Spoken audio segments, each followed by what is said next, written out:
Coming to you live from downtown Detroit, this is Benzinga's PreMarket Prep with your host, Joel Elconin. This is a volatile puppy here, isn't it? And Dennis Dick. I'm bidding a penny. I will buy the stock for a penny.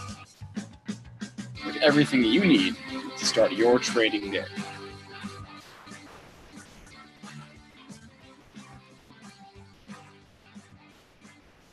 Good morning, everybody. Welcome to this Thursday edition of Benzinga's Pre-Market Prep. Spencer Israel here with Joel Elconin and Dennis Dick. Got a lot to discuss today. We want to talk about this Macy's downgrade. We want to talk about FOXA earnings. We want to talk about Helios and Matheson. If it's not a zero, it's pretty darn close. I haven't looked at the exact pricing. What is it, 70 cents now? So we'll talk about that for interesting action from the past couple of days. And whatever you want to talk about in the chat, let us know, premarket.benzinga.com or youtube.com/BenzingaTV. Our guest today will be at 8:35. Greg Weldon from Weldon Financial. He'll stop by to break down his thoughts on the markets for us. Joel, what are we doing this morning in the S&Ps? In the green, knocking on the door at 2,700. We did clear that in the pre-market. Pre-market high, 27.02 and 3/4. That's just shy of your intraday high from April 19th. Your big resistance, though, it's up at 27.1850. That's your April 18th high.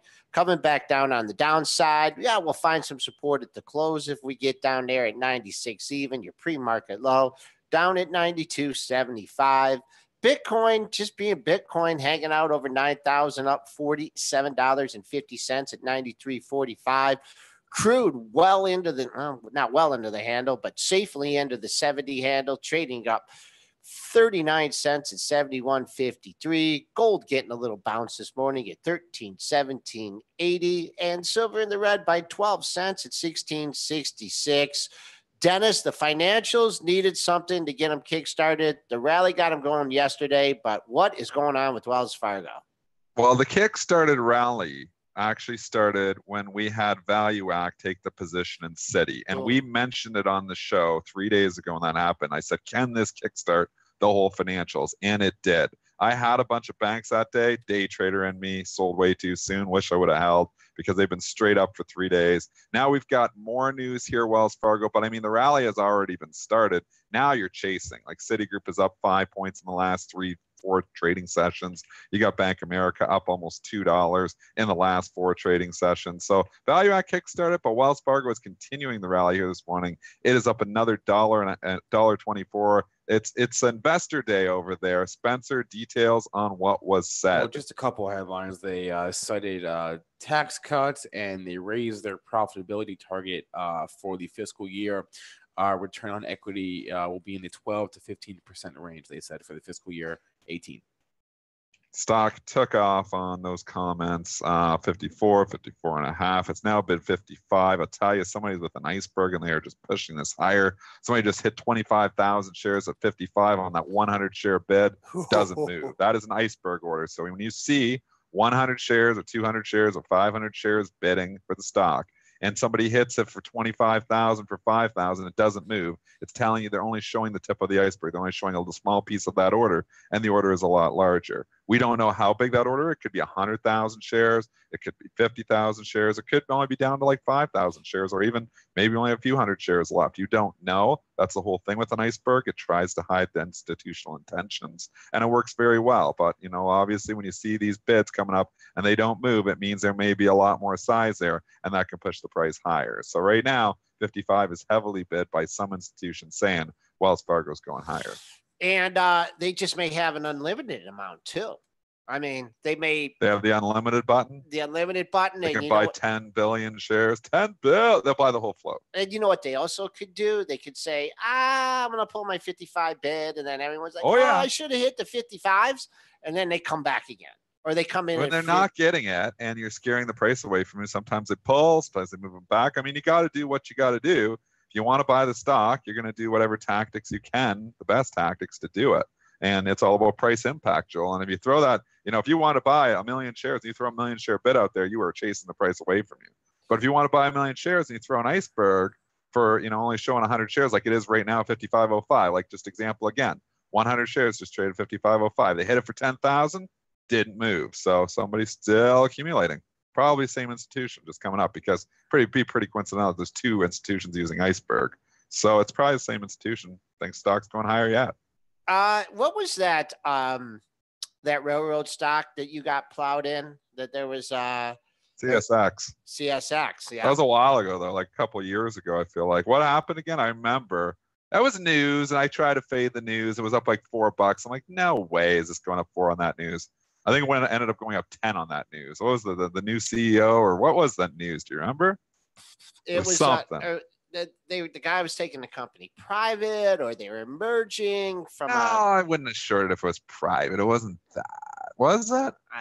It was something. Anyways, I could see the chart when it took off from like $36 in January of 2017 and blasted off that day to like $46 or $47. Yeah, that was me. I got railed in that. No pun intended. All right. Wells Fargo, finally some good news on Wells Fargo. You know, it's always bad news, fake accounts and stuff, but this is good news. And happy for shareholders, trading up $1.29 here at 55.05. Sleepy consolidation here.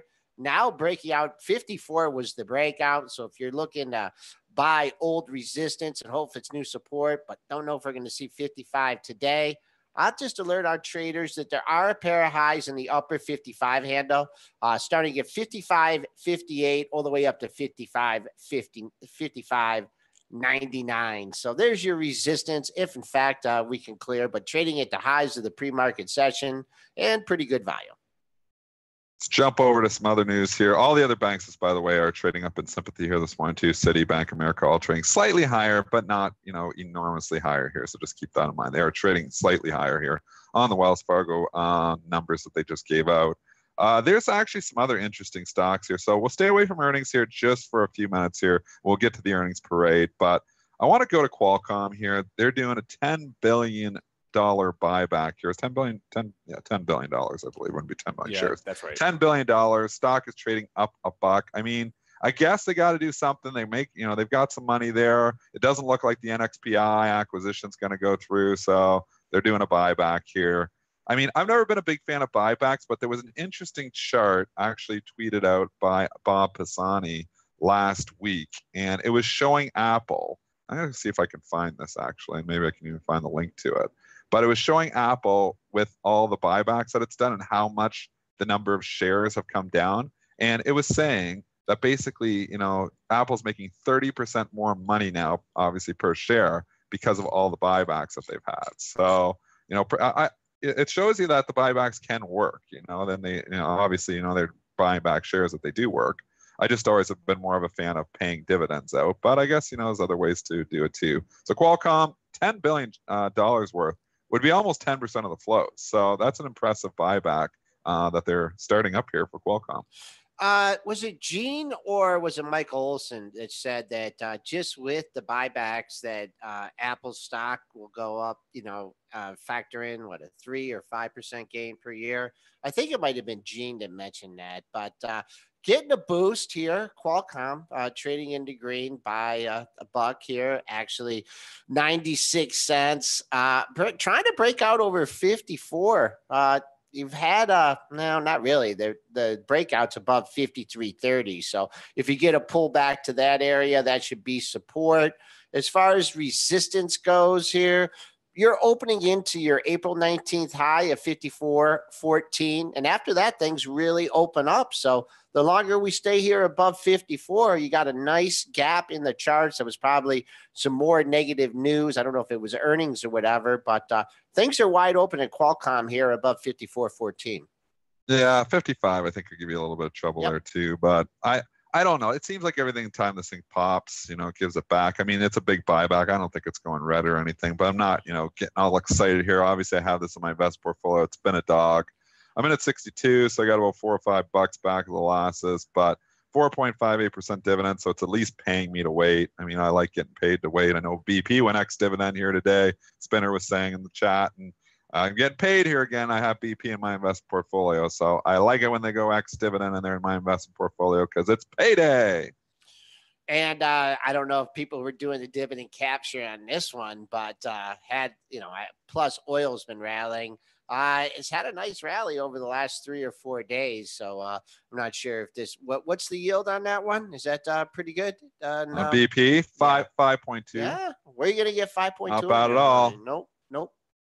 5.25. Stocks. Actually, I'm in the stock, I think, a little bit higher than 70. here. So it's been paying me for a few years here now. With the dividends, I'm probably even, but definitely not even on the stock here yet, because I bought too early after the whole oil debacle. Went from 70 to 50, and I was too early at 50. Obviously went down to 30. So shows, wait till you stop going down before you stick them in your investment portfolio. Don't try to pick the bottom. Hurts. Jump over one other stock before we go to the earnings parade that I want to talk about was HMNY. Spencer, when you were away that one day, the one day you missed, we had Michael Pachter on the show. And you posted a link in the chat here, and I'll tweet out that link again too. But we had Michael Pachter on the show, and what was his words? What was his words? Okay, I got the article. Yeah. He said that they're going out of business. They'll be out of business within 18 months, if not sooner. And this is a quote now. The line I've been using is they're selling dollars for quarters. So give us a quarter and we'll give you $1 back. It's a great deal for consumers, but it's a really bad deal for them, and they're just not making money. And then a couple of days ago, we got the 8K from HMNY that said they only have about $15 million in cash on hand as of April 30th, and they've run an average deficit of $21.7 million a month since September. So by that math, they have like 2 weeks left. Well, props to Michael Pachter, because the stock was trading when he came on the show that day, was trading at 245, and he basically said it's a zero. This is a week ago. Stock is now 85 cents. How do you make money that fast? I wish I would have shorted it. I don't know if you could borrow it or not, but 245 down to 85 cents. You're up like 60% on that in 7 trading sessions since Michael Pachter said it was a zero on our show. So listen to Benzinga's Pre-Market Prep. You make money. HMNY. It looks like it's a zero to me too. I mean, it's 85 cents here now. It's basically, I guess it's not zero yet, but it looks like it's on the road to zero. I was talking about this with Brent a couple hours ago, and it's not like it seems. Brent, his opinion was it seems like the market is just pricing in a couple, an offering or two. I mean, they're not going to go out of business. They're going to raise some money, obviously, right? That they're not going to. You got to be able to raise money, though. Like, who's going to loan them money? That's the one consideration too. I mean, Tesla can always raise more money because it's Tesla. Sell debt, sell equity. Everybody's willing to give them money. I don't know. But are you going to always be willing to give some company money that their stock is trading at 78 cents? Those capital raises can get a lot tougher when the stocks get down there, because look, people who lending money don't want to lose money. I wouldn't lend this. Would you lend this company money? Personally? I'd buy the stock just because it can't go down any further. It can go to zero. So okay, so I'll lose 86 cents. All right, whatever. I'll lose 86 cents. I think.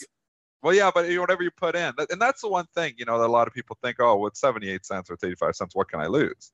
Well, if it goes to zero, you're pretty much just as dumb as the guy that bought it $10 or $30 because they lost it all too. So whatever you put in it, you can lose. So I'll tell you, I've learned the hard way. Buying 85-cent stocks, you can lose a lot. You actually lose the money in a lot more hurry. If it goes to 40 cents, you just lost half your money. So just be cautious when you're buying penny stocks thinking you can't lose, because how low can it go? Because they can go to zero. Okay, fair enough. HMNY. So anyways, well, we're still bearish here. I think it's a zero as well. Jump over to the earnings parade, Spencer. And we had, it's like we're coming out of the heart of earnings season. We got a lot of big guns tonight, like NVIDIA and Yelp, and Dropbox is going to have its first report. But let's go to last night's reports. And there was a few interesting ones. I mean, you got the Fox report. You had AMCX, my stock, reporting here this morning. Looked like okay numbers. C-Trip. Where do you want to go? Booking? Yeah, let's start with Fox, and then we'll go to booking. Okay. Fox A Q3 adjusted EPS 49 cents versus a 54-cent estimate, sales of 7.42 for a $7.56 billion. So you don't like to see a miss on both, but obviously they're in play. So this is more of a wait and see for me. Jump in. If you look at this and you don't even have to, you can say, okay, well, it missed. Why the hell is it not trading down? Because this is all just about, what's going to happen or who's getting them, Disney or Comcast. So the earnings really don't matter that much here, at least not right now, because it's when stock's in play. Earnings, you don't need to worry about that kind of stuff. You can say earnings go away.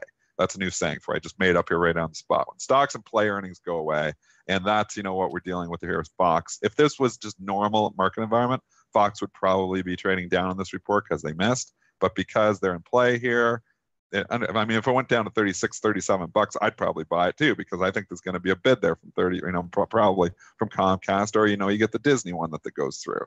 So the stock's got value down 36, 37. So any pullback probably gets bought. Joel, thoughts here? You've been quiet in the background here. You buying Fox? No, I'm not. I'm not at all. Fox or FOXA. I mean, you had that run up. The rumors. You don't know what happens, where the takeout price is going to be. I think people are caught here from Tuesday session. Wednesday was a little weak. You're trading in the red again. I mean, I like to see it hold $37. Their last three lows are in the lower 37 handle. I don't think you're going to get too far below that. Your 4-day low is 35.91 because of the potential takeover. Coming back on the downside. Sure, some folks would like to see the close. It's right there at 37.24. So holding 37, we got a chance to go north. Yesterday's high at 37.74. All right. Question from the chat. It's a good one. Jazz asking me, stocks like Qualcomm, where I've bought in my investment portfolio, do I ever cut those losers, or do I just stay in? Now, again, with trading, I cut the losers very quickly. In my trading portfolio, overnight portfolio, I try to cut the losers almost when they're going red. I don't like the stocks going red on me. A lot of times I'm trading news. If it's starting to go red on me, it means I've misinterpreted the news, or, I'm doing stat arb, and, I don't want that stuff going way against me either, because, types of arbitrage, it needs to be working in your favor almost immediately. So most of the time, my trading portfolio, I try to cut the losers immediately as soon as they start going red. Vast portfolio, completely different animals. So I usually cut them when I feel the story has changed or I've misinterpreted the story. Classic example, I just did this 3 days ago. I sold my IBM. I sold my IBM at a almost 10-point loss. And it's, a couple reasons here is it just keeps going down in a tape that actually has improved. So that's telling me one thing, that, hey, they're not giving IBM any love here. There's a big reason for that. Warren is out. I don't like that either. Plus, I was in it for the blockchain stuff. The blockchain buzz appears to be gone here now. There's not that many people talking about it. And blockchain was such a small piece of IBM, it really didn't respond well to the last earnings either. So multiple reasons. I feel like IBM is kind of like the GE. I've said this on the show the other day when I sold it. I feel like it's now kind of like the GE of the tech world. And I don't want to lose a whole pile of money here. So I'm down about 8%, on my original position when I bought it, and I cut it and I'm out. So I ate the 8%, and I'll write it off at the end of the year on my taxes. So I do take losses. Qualcomm, I'm not completely down with the story. Sean Udall, says he's one of his favorite stocks. And I'll tell you, Sean in the long run has done excellent. So I like following Sean Udall. And he's tech stock strategist, if you want to follow him on Twitter there. But Sean makes great calls there. He's probably not awake right now because he's out on the West Coast, so he's probably not listening. But Sean, he is. Yeah, maybe he is listening. He does listen to the show quite a bit. I'll tell you, he makes good calls. He was on our show defending Qualcomm, saying that he likes it. He thinks this is one of those that could eventually take off here again. Broadcom wanted to buy him at $82. They see value in it. They obviously couldn't put it through. So I feel like there still is value here, and it's paying me to wait. So Qualcomm, I'm going to stick with. But IBM, I have cut. I'm out of IBM. Dennis, out of the Google YouTube chat here from BZ Tokyo, can you look at Triple D and try to explain the last few days? I'm looking at Short squeeze. You think so? They hit it on. Well, let's go look. So you got the open interest on there, and your trusty Benzinga Pro there, Spencer, on Triple D. Go grab that in the background. All right. And I'm just speculating it could be short squeeze, but maybe it doesn't. Oh, yeah, 30% short interest. I just grabbed it. I beat you to it. Oh, man, you are. So there you go. Stocks start taking off, and you see these wicked rallies that are trending up. And it's a little bit of, people, okay, DDD has turned the corner, I'm going to buy. It's a lot of people who are like, oops, I shorted this thing under $10, and it is now 11. Now it is 12 in my face. And these wicked short covering rallies can go straight up for a while. I mean, look back in April, and actually in April 2017, when stock went from like 14 to 23 in like a few days. So these things can be wicked sometimes. Full disclosure, I have Triple D in my investment portfolio. I put it in there. I don't know. I'm torn on this one. It was a speculative. And the reason, I know that they're speculative or not speculative is because I only put a third of the money. So if you're, just for example, let's just say hypothetically speaking, you typically put $10,000 into an investment. If it's a speculative one, I would only put 3. If it's a full-on, like, blue chip investment, I put the whole 10. I might go a little bit heavier if I'm really comfortable in it, maybe up to 20. And this isn't the real numbers I'm using. I'm just using hypothetical examples there. But this is speculative capital I put in Triple D because I think, they've got an okay business, but again, there's competition. Hewlett Packard's going to be in there eating their lunch. We don't know who's going to be. I believe in 3D printing. I just don't know if they're going to be the long-term player, and that's why it's still speculative here. But it is in my speculative investment portfolio. The old spec portfolio. Also, got a few specs in there. Yeah. Also, news related. Got pounded on their miss. That was after hours on May 2nd. They took it from 10.22, hit 9 even that day, and closed at 9.31. So shorts, you're like, yeah, this baby's going back down to $8. The next day, it held that 9.31 close, 9.28, closed at 9.98. Then on the creeper day, and then the big day, where it went from 10.05 to 11.03, the volume picked up, and then shorts got in there covering on Wednesday. 25 million shares traded. That's 5 times the volume from Tuesday, which was heavy. So I'll go with the short squeeze after the report. Looking at the dailies, coming into an interesting area, folks. If you want the short squeeze to continue, get it above 12 and a quarter. You had 1, 2, 3, 4, 5 highs in a row in a dime range, 12 and a quarter being the top of that range. It'll be another wave of buying if you can clear 12 and a quarter. To the earnings parade, and we're going to continue on. We did Fox. We wanted to do Booking. It seems like every time Booking reports, it drops $100, doesn't it? And then when you look, it's like the Oracle of the travel, and not talking Oracle like Warren Buffett, talking Oracle like Oracle, because ORCL seems to fall like 7, 8, 10% every time it has earnings too. And then if you look at it just the next quarter, it's just back all of a sudden. So Booking seems to always get killed. And then if you look at it 2.5 months later, it's got all the losses back. So it's always been a play to buy BKNG on the dip. I don't see any reason why it's not the play here again. 2,000 would be great support. I don't know how low this thing got in the pre-market. Spencer, give us the numbers. Joel, break down those technicals. Yeah, the artist formerly known as Priceline. Q1 EPS $12. Don't encourage him. $12 versus $10.67 estimate. So a nice beat there. Sales 2.9 versus $2.87 billion. So beat there as well. Q2 EPS guidance coming in line. Sales growth 11 to 15% year over year. And that's what I got. So I'll lose $150. Joel has a kiss. The 2000 looks big. Psychological, technical, whatever you want to call it. That 2000 looks like it's going to bounce there. Did it get down there? It got to 0355. So $2,003 it got to. Yes. Man, I got to start putting these orders out there in the pre-market or after hours there, because wow, that was a gift. It's already up 30 points from that. I don't know if it gets back down there, but I just see all those lows. When these standout levels, and Harlan Pine was always great when we had him on the show. He'd say, bring up a chart. What level jumps out at you in the first 3 seconds you look at it? If it doesn't jump out at you, move on to another chart. I look at this and I say 2,200 to 2,000. This thing's been a range for the last 2.5 months. It's going from the top of the range in one earnings report right to the bottom of the range. It looks like it'll bounce at 2,000. That's why I said that. I hadn't looked at the action. I wish I would have had a bid out there to be able to buy that thing down at $2,003 because it'd already be up $30. I don't know if you could get another shot at it, but I just want to alert our traders and investors. You did have a couple lows just under 2,000 here, and that was after the report. 1998.83 and 1995.58. So let's see if I could get back down to that area. The only thing is that if it doesn't hold there, this was they had a good earnings report, Dennis, and there's a gap looming in this stock all the way down to 1975. But first things first, you got to take out the support at 2,000. I think it holds. Yeah, I think like forever or nothing forever. Okay. I mean, it's the zero hedge thing on a long enough time. What's that zero hedge thing on a site? I got to go look at it.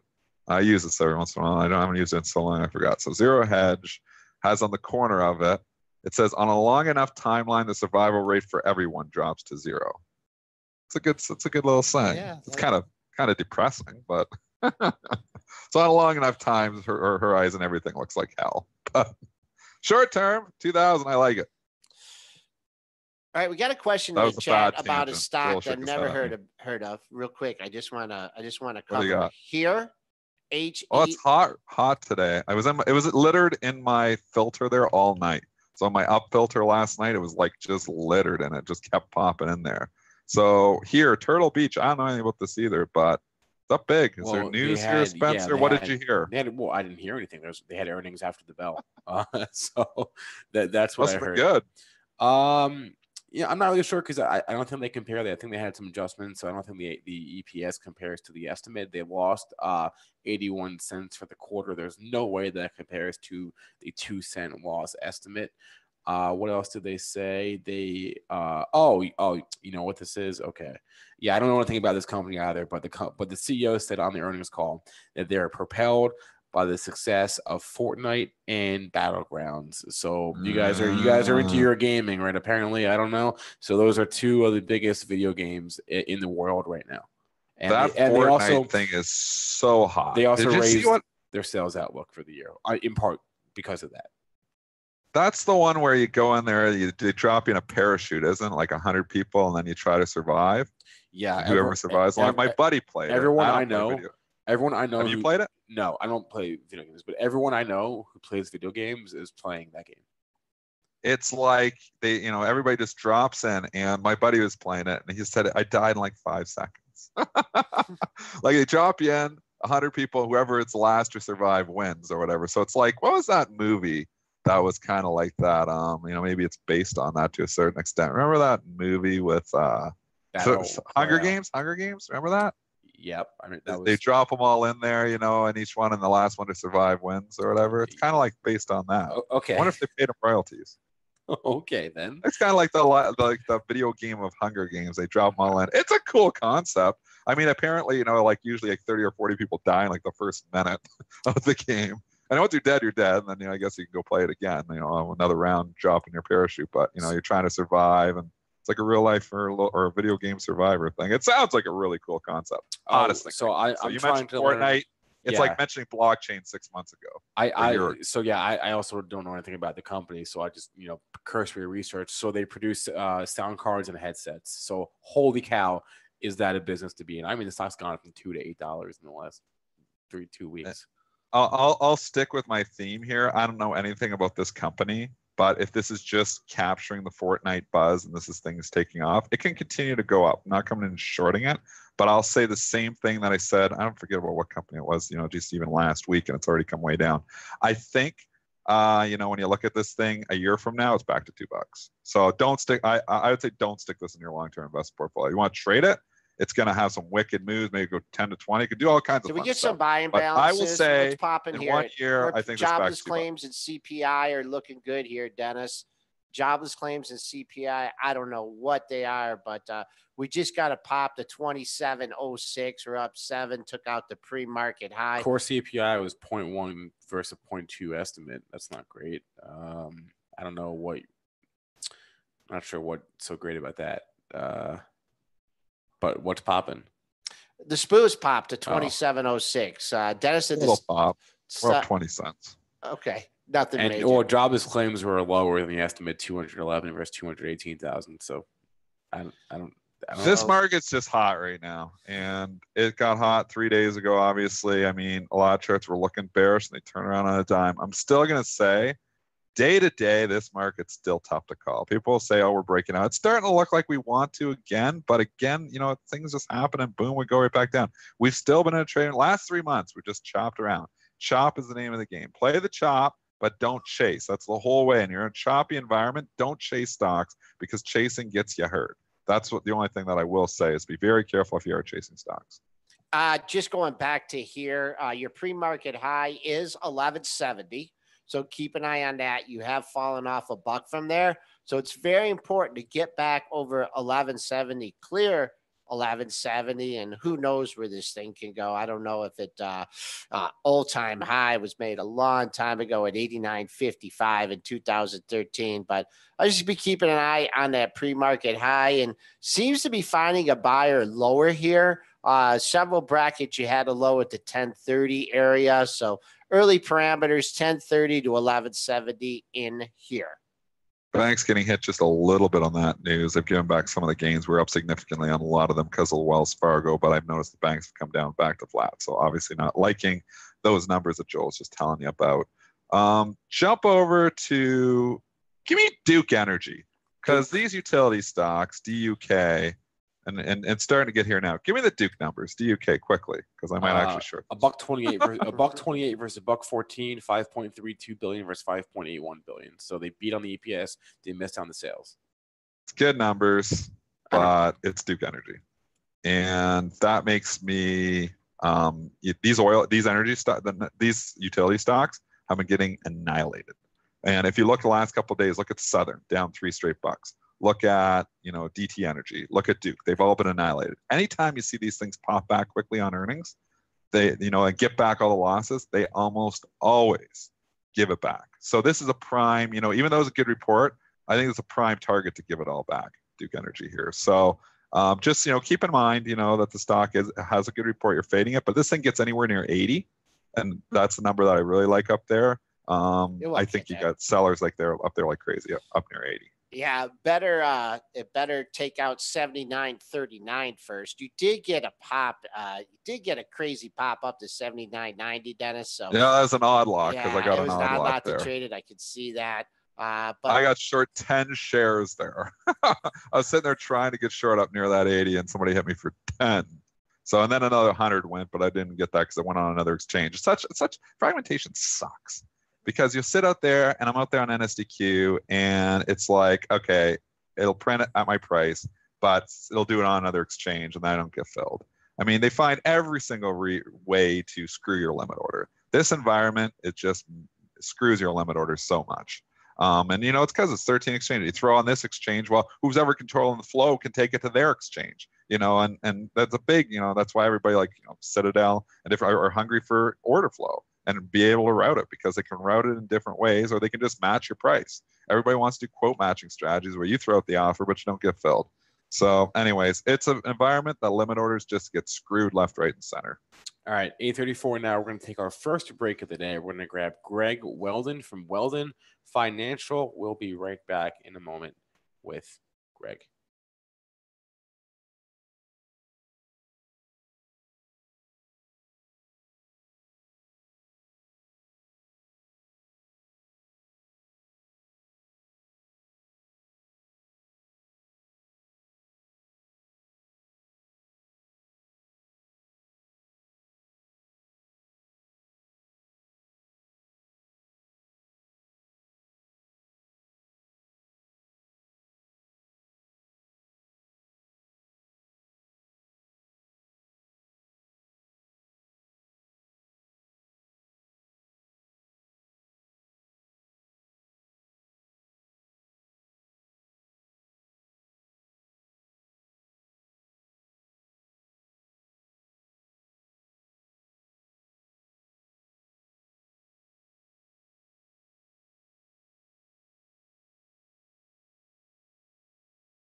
Welcome back, everyone, to Pre-Market Prep. Spencer Israel, Joel Elconin, Dennis Snake. I'm now with Greg Weldon from Weldon Financial. Greg, it's been about, I don't know, six months or so since we last had you on. What's happening with you? Where you been at in the markets in that time? Well, things have been all over the place, and I think obviously you've seen a pickup in volatility, something we anticipated. I think that will continue as we move forward. I think really kind of to shorten it and look at it more kind of in a microcosm, I think you've had some pretty important developments over the last couple of weeks. You had the U.S. stock market really teetering, really kind of clinging to a technical precipice by a single fingernail there with the 200-day moving average, the uptrend line that really has encompassed this entire post-Trump election bull market at risk. You kind of had all the positive growth programs from Trump that you're going to get. So it's kind of like, okay, what's next? And what's next maybe was some kind of liquidative little correction here, and you had Facebook as a potential catalyst. But really over the last 2 weeks, and I'm not hearing a lot of talk about this, you've had three of the major global central banks, starting with the ECB, followed up by the BOJ, and as recently as this morning, the Bank of England toned down their growth and inflation forecasts. So I think that that's something that's kind of maybe bailed out the market here. In the U.S., you were talking about earnings were going to be another thing that would really kind of bail this market out. Against all of that potential positive, against the fact that you've held really critical technical levels, the question I have now is this couple of day rally, is this little bounce all we're going to get out of that positive backdrop? And if that's true, then I sense this market's still potentially vulnerable.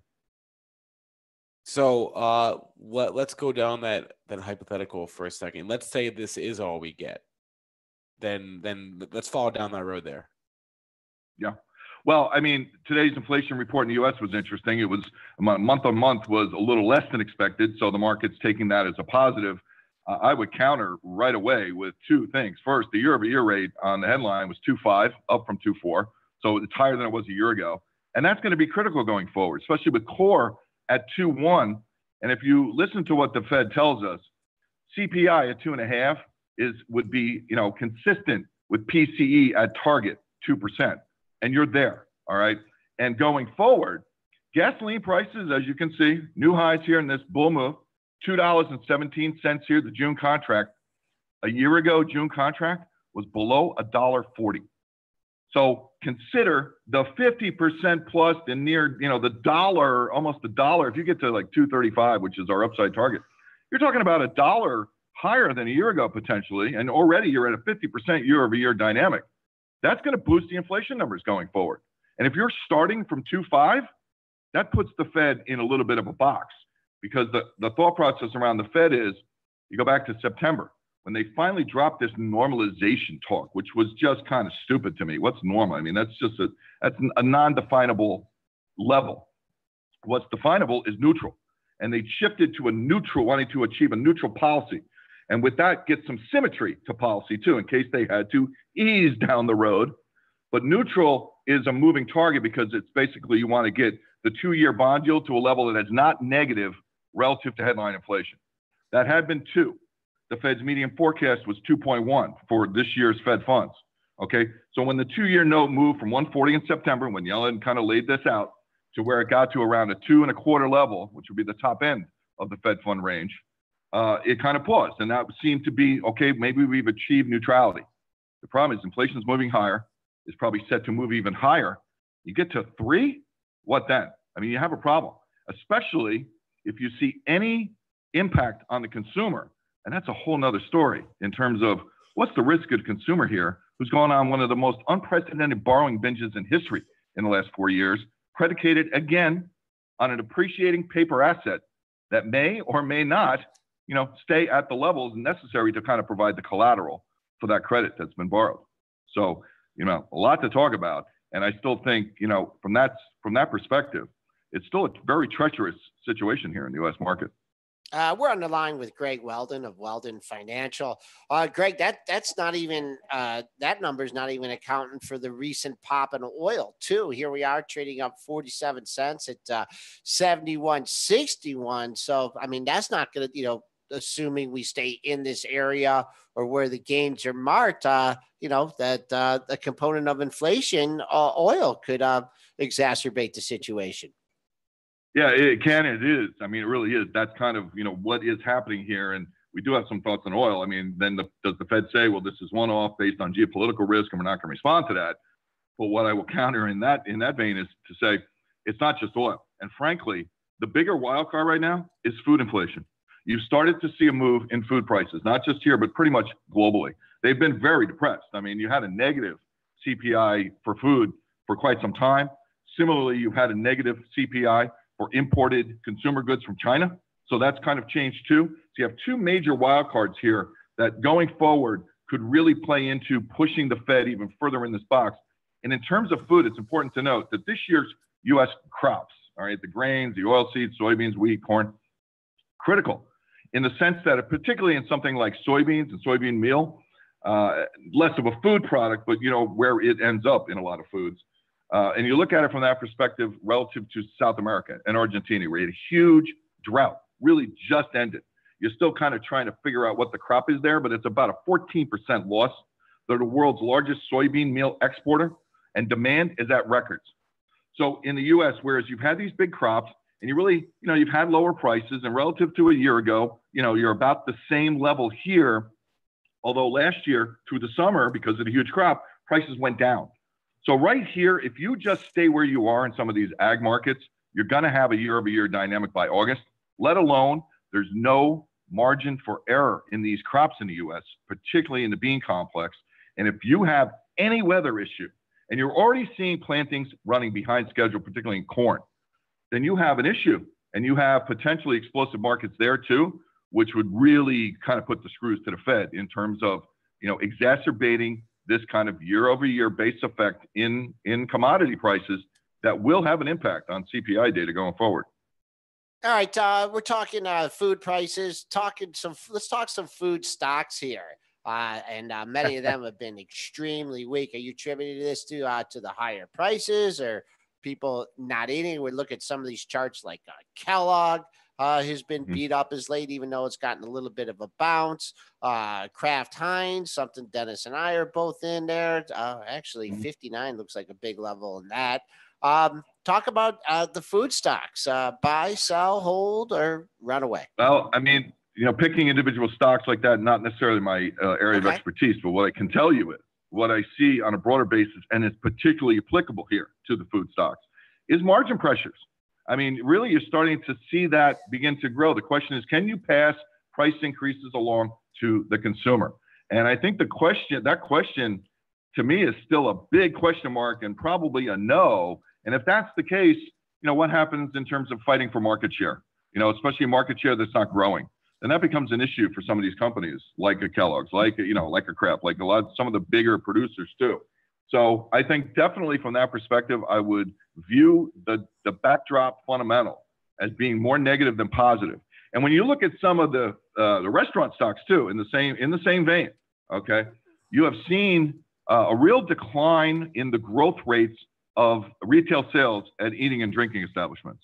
This has been something that's very, very notable. It is directly inversely correlated to gasoline prices.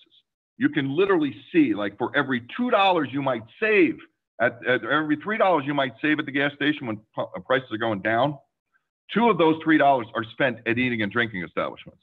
The flip side, of course, is when gasoline prices go up, less money spent there. We've seen, normally the retail sales year over year in that space, 4 or 5%. It's usually fairly robust. It's half that now. It's flirted with 2. It's been below 2, which is virtually being below 0 for this sector. So I would add the restaurant stocks, which had the huge run too when the consumer was strong and when gasoline prices were low from 2014, 2015, 2016. But that's all changed now, as you can see, even reflected in stocks, some of the prices of some of those stocks.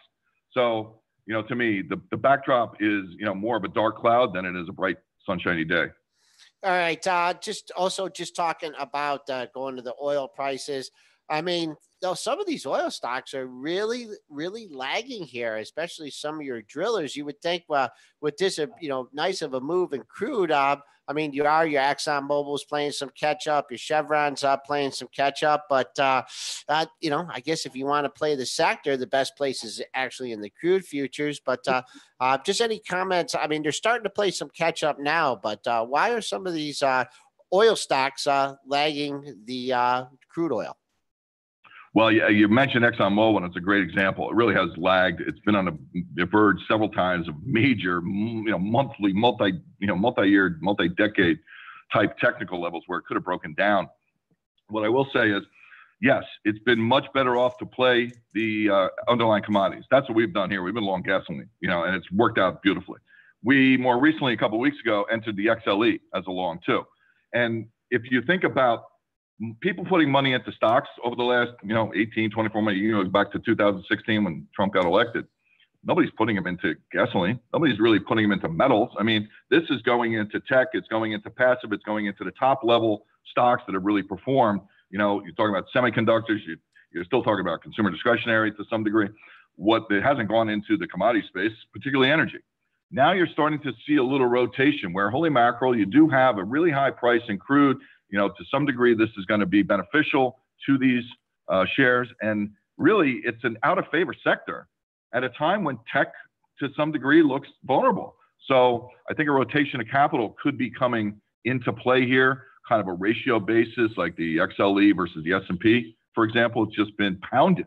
It's like at 17-year lows. You can't buy energy stocks as cheap as they are now relative to the market. It's been a decade or longer. So the XLE is at a point now where you have real critical technical overhead resistance levels, previous highs. It's also the longer-term Fibonacci retracements of the big bear move, and you're about to break out through them with a real nice turn up in the long-term momentum. So to me, the XLE stands here as a potential real good play on the long side. So we actually like it. Now, the problem is, of course, the XLE and the IYE heavily weighted in Exxon. If Exxon can get out of its own way, that would be a boon to these stocks. You mentioned Chevron, and I will point out that the top performers, and we have been saying this for 2 years, and it has been so true. The top performers are the gasoline stocks, like Valero, like Phillips, like Chevron. And Chevron's, a lot closer to its highs to its high highs than almost any of these energy shares. So I kind of like the gasoline stocks, as part of as a play. The XLE from here, and we've liked gasoline. We continue to like gasoline, but it is getting a little long in the tooth. Yeah, like you look at Valero, and I mean the stock is up, and I actually had this in my investment portfolio back when it was 50 because I thought there was value there. I sold it at 75 when I thought it was getting a little bit stretched. Well, that was obviously wrong at $115 here and now. Yeah. But when is this the point where this trade is just too stretched? Well, I mean, it might be a sense of kind of a rotation within a rotation. If you get some rotation out of those gasoline stocks, which have performed so well, and man, we have been all over that. We've been watching this for literally 2 years or longer in Valero's case. And maybe you get some rotation into the underperformers, the service area. And you say, why are these lagging? I think there's an element, too, of labor strife there. I mean, getting employees. I mean, you're pumping out in the U.S. to such a great degree. The growth is way greater than anyone projected. I mean, the U.S. was projecting last year growth of 600,000 barrels year over year, and you almost doubled that. So you're really kind of, I think, putting some stress on the infrastructure of the industry here to where the potential output isn't maybe even being met because it's risen so fast that you can't keep up in terms of servicing it infrastructure. So maybe there's an argument, and I'm not saying there is, but maybe there's an argument that you get some rotation out of kind of the high-flying gasoline stocks, if you will, into maybe some of the underperforming service type stocks. Personally, I always love drilling. So, I never have a problem with that play, particularly in this environment, even when it underperforms.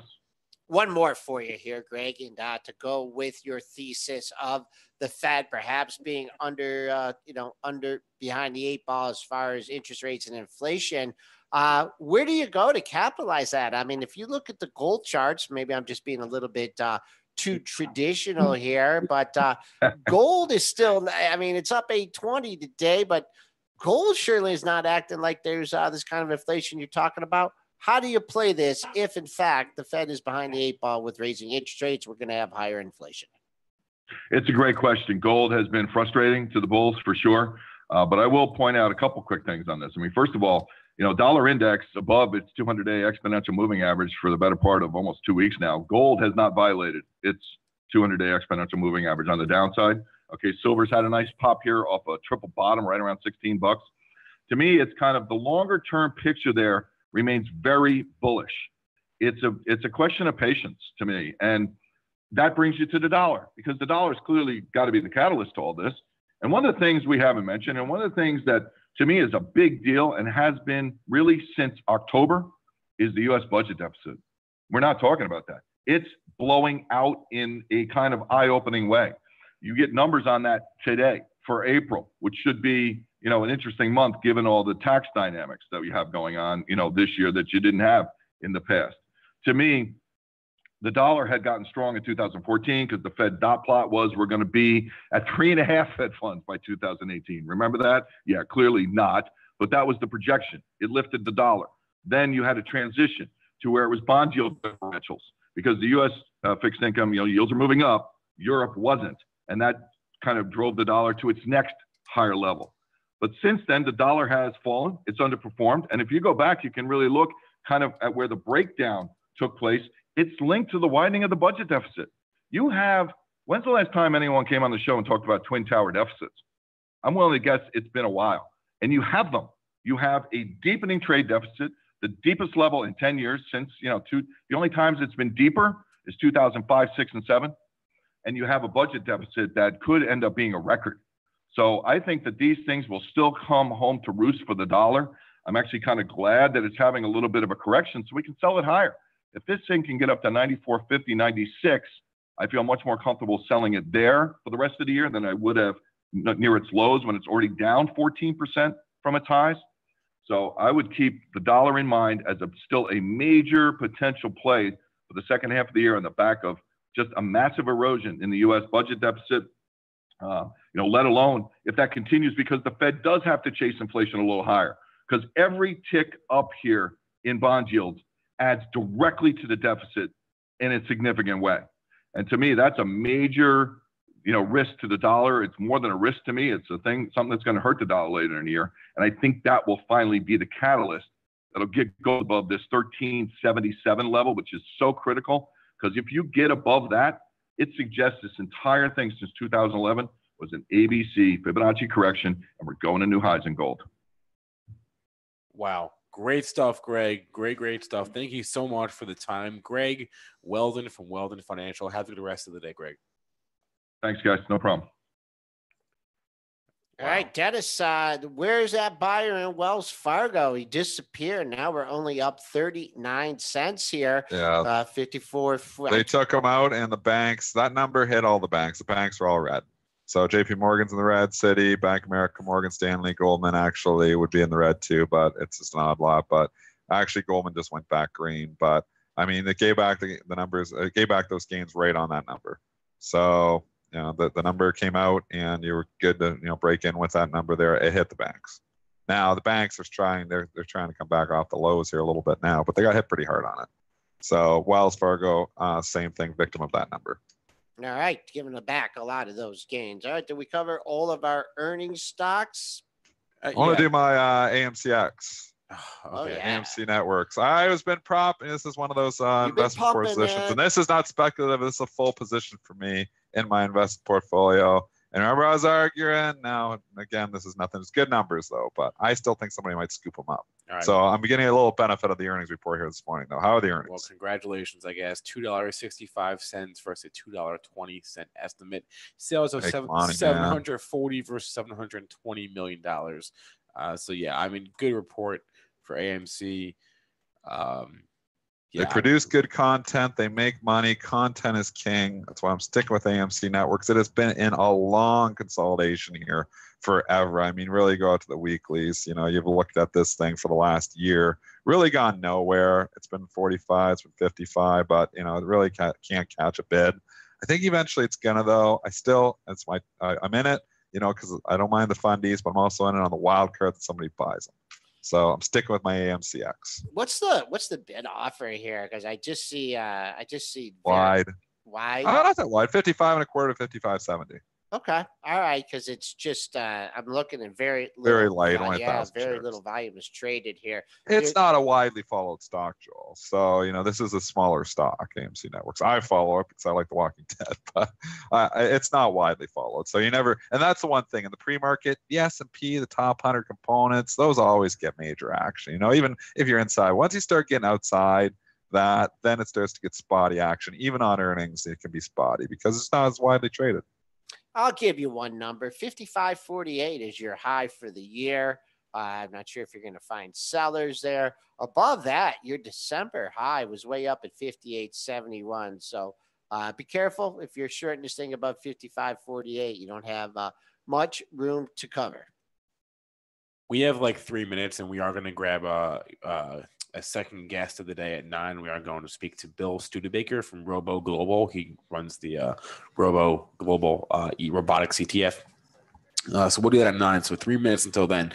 If there's any last tickers in, We do Roku?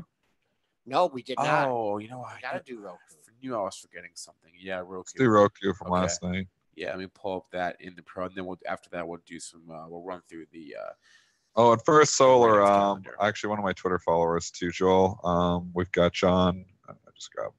Okay, well, do Roku, and then we're going to go to First Solar because John Roberts wants to know about that. We gotta make John happy. Okay, fair enough. Yeah. Roku reporting yesterday after the bell, Q1 EPS 7-cent loss versus a 16-cent loss estimate. Nice beat. Sales 136 versus 127 $1 million. They also raised their outlook for the fiscal year, and they say they'll reach profitability at or near the end. I'm sorry. Profitability or break even by the end of the year.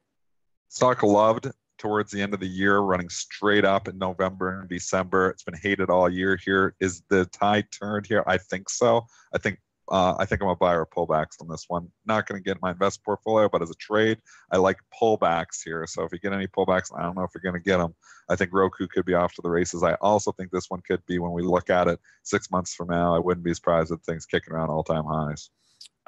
Pre-market high 38.97, and took a couple pokes at it, and it backed off 60 cents. So you have a seller lurking there at the $39 level.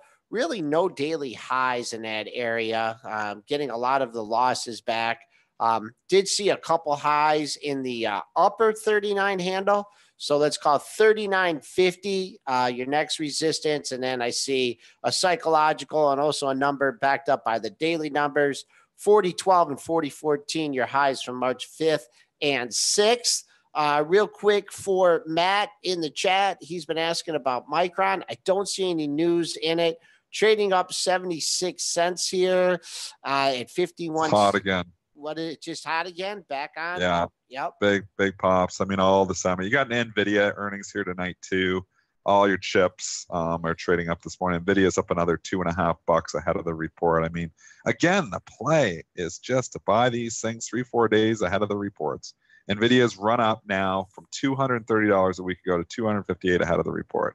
It seems to be the easy money, at least as of late. Holding them through the report is a crapshoot, but it seems like when you're buying the big names ahead of the reports, at least 3 out of 5, maybe 4 out of 5 times they get nice run-ups ahead of it. NVIDIA's the same story. Keep an eye on 52.07. That was your April 20th high. And then we had some news in the First Solar. Yeah, we had some news that like every house in California has to have solar panels or something. Yeah, every like new that. House is going to be required to have solar panels now. Oh, boy. You're getting a pop in a stock that has been in a sell-off mode here. So you're going to have some overhead supply. Your pre-market high is 71.90. I'm looking at that level. If it can get above there, I don't know why. It might have been earnings when you went from 77.95 to 70.91.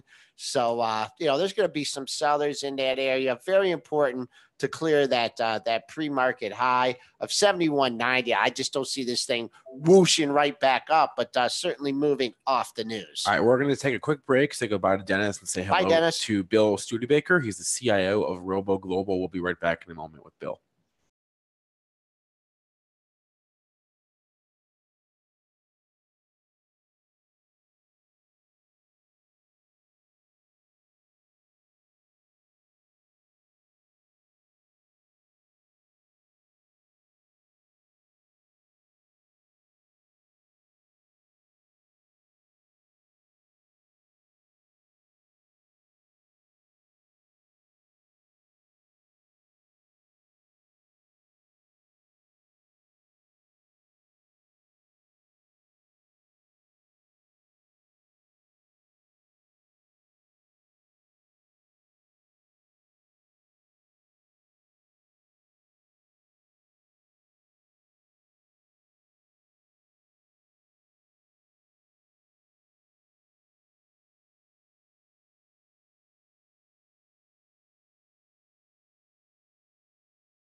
Welcome back, everyone, to PreMarket Prep. Spencer Israel, Joel Elconin on now with Bill Studebaker. He is the CIO of Robo Global. Bill, how's it going today? Good. Good morning. Thanks for having me. Okay, so we last had you on, I want to say in October. Your Robo ETF rebalances quarterly. So what can you tell us about any rebalances to the ETF in the last couple of quarters? Yeah, it's kind of been as steady as it goes. We've had a couple modest adjustments. We brought in a new company last rebalancing period called Novanta, ticker NOVT, which is a U.S.-based company that's focused on photonics and precision motion control, a huge enabler for particularly applications in industrial and in healthcare. Definitely not a household name, but they have some pretty amazing technology that allows automation to happen. That was basically the only notable change I think we had last selection process. Okay, so Robo Global, you guys run the Robotics and Automation Index ETF, ticker conveniently Robo. What else can you tell us about sort of the state of the robotics market? Any big IPOs we should be watching out for, or M&A activity? Yeah, well, I think the year to date, there's been roughly a little over $2 billion in fundings. There were actually 7 acquisitions in April alone. A large acquisition just occurred about a week ago with Teradyne buying a company called MIR, which does industrial autonomous robots. It was about a $270 million acquisition. But I think when you look across robotics and AI, I would say actually things are accelerating. I mean, e-commerce right now is sort of an adapt or die moment with using these technologies. Healthcare, as we know it, is going to vanish when you can operate with sub-millimeter accuracy. We're not going to be using robots to perform 2 to 5% of surgeries. It's going higher, right? Autonomous vehicles are coming. So I think that we're going to see more of the same. So far, an indication this has flows through the portfolio. We've had around 50% of our constituents have reported the first quarter numbers, around 68% have beat the sales consensus numbers, about 64% earnings. This is translated into median earnings growth of around 22%. So we think well positioned to continue to grow here. What about so you singled out payments as an area? We actually have our Benzinga FinTech Awards coming up next week. Are there specific areas of AI as it relates to finance that you have on your mind besides payments? Well, no, I was saying it's more e-commerce. Okay, e-commerce. Sort of, adapt or die. Okay. Not necessarily on payments. Okay. But I get what I think is important for investors to look at when you think about robotics and AI is just how broad this is and where it touches. And when you think back to what the internet transformed, it changed how we socialize, how we consume media. It certainly brought about e-commerce, but that's about all.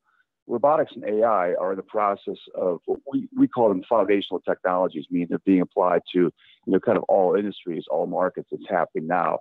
And we think that we're at the front end of a major megatrend as everyone is having to invest in these technologies to enable their business and stay relevant. Are you finding that a lot of the companies in your fund or in the space in general, it doesn't even have to really be your fund? I guess I'm just really curious about the type of work that they get to do. So are there a lot of government contracts that these companies have the potential to get, or how else are they where else are they getting that their work, a lot of work from? I think it definitely stems across all markets, and the government. I'm not necessarily couldn't add a lot of color on specific contracts. I would say maybe a little bit less so, but although I don't know if I have a strong validation for that, you're definitely seeing with in the public sector, or I'm sorry, the private sector, where companies are using these technologies, and there's a wide range of technologies that are needed to support automation. And so what you need to look at is what those technologies are. So when you think about what makes kind of an autonomous system work, it's the computing, the processing, the AI, it's the sensing, the actuation, and the integration of those capabilities. So it touches a lot of areas, of technology. I want to ask you, I was in Bloomington, Indiana over the weekend for my niece's graduation, and they had a robot in the lobby of the hotel. And basically, when people needed stuff in the room and they couldn't leave two people at the desk, or, they couldn't leave the desk unattended, let's say someone needed some toothpaste or something, they would put it in, they'd go to the robot, they put it in, they program it, and they'd send it up. And I always ask, who makes that? What company? Are you familiar with that product at Yes. all? And then also, Sure. what is going to be the future of robot? I mean, there's a lot of speculations. There's different companies. iRobot, obviously, that one, the stock has been under pressure. But when do you think that robots are really going to become the main, much affordable and more commonly used? Well, it's a loaded question. I think it's happening. Service robots are entering hotels, as you just indicated. That's a private company. I forgot the name of the company that does that. They were doing beta testing for several years. They rolled that product out, I would say, actually, probably a little over a year ago. And when you think about the utility of service robots, it's sort of endless. And particularly, we're entering a period of time where there's an aging demographic. Not so much here, but particularly in Asia, which by 2030, nearly 30% of households or the demographic will be over 65 years old. So they see robotics as the only way to sort of meet their expected healthcare demand needs. To have a service robot in your home that has the ability to, monitor, your care, maybe communicate through another middle person what your vital signs are. That you have your medicine, just have a communication channel, and then have the capabilities down the line to be able to, fetch and retrieve, things that you might need. Amazon, you probably heard about, is working on prototypes for household robotics. I think that's inevitability. We still, in my judgment, are probably 5 years away in terms of having robots that have the perception and they have the actuation skills to be able to do the things that we need to have them do in a house, or we'd like them to do. Robots right now, just because of the mechanical nature, just don't have the dexterity that humans do. But with improvements in material science and things like that, I think that's going to happen. So down the line, I definitely anticipate this to be a household commodity. So it's exciting for everyone. And a little bit off topic, but still in the robot realm. I just want your perspective. I mean, not necessarily any particular comments on Tesla or. But, what about driverless cars? I mean, I look at the infrastructure that puzzles me. How are they ever going to change the infrastructure?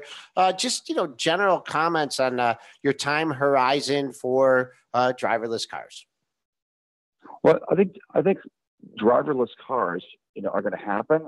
It's hard to sort of pin down a time frame. We're definitely not going from point A to point B overnight. I think autonomous, this transition is going to take, several years to play out, going from level 1 autonomy to level 5. But the reason it's happening is that the automobile is a deadly assassin. We kill 1.2 million people in automobile accidents, annually. I mean, that comes out to roughly 3,000 people a day die in an automobile-related tragedy. That's equivalent of 1047s falling out of the sky every day, and yet we accept it. So I think this is the problem that we're trying to solve. It's a very complicated problem to solve because the number of data sets you have to generate and feed to a computer, a car, to see all these various scenarios. But there's a lot of money being thrown at the problem, and there's a lot of projects going on all throughout the world on this. So not only just in the U.S., but in Europe, in Asia. Baidu is in a collaboration in China. They're kind of working on developing the autonomous technology for China. They have 95 global partners working on the automobile for them and the technology. So again, this is going to happen, but it's going to take some time to play out. All right, real quick, Bill, before we let you go, can you again just repeat what the symbols, the tickers were that you added to the that have added to the fund recently? The ticker we added to the fund is Novanta. NOVT is the ticker. All right, thanks a lot. Bill Studebaker, he's with Robo Global, the robotics and automation AI ETF. He's the or fund, and he's the CIO there. Bill, thank you so much for your time this morning. Thanks for having me. Pleasure to be here. All right, that's going to be it for our show today, folks. Hope you guys had a good morning and you have a good rest of your day. We will see you folks on Friday for our final show of the week. Have a good one.